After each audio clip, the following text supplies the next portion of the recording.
সন্তানের বাবা যদি সন্তানের মাকে সম্মান করে, ভালোবাসে, তবে সন্তানও সেটাই শিখবে। এমনকি আশেপাশের সবাইও তা করবে।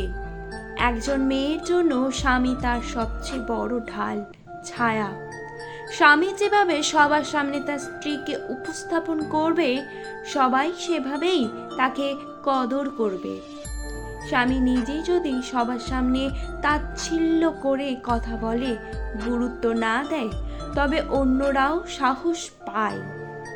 নিজের সন্তানও তখন আর তার মাকে গুরুত্ব সম্মান কোনোটাই করে না।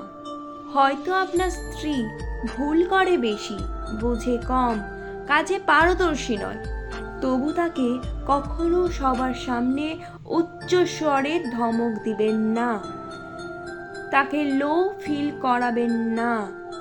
সবাই সব দিক দিয়ে পারফেক্ট হয় না, এই সত্যিটা আপনাকে মেনে নিতে হবে।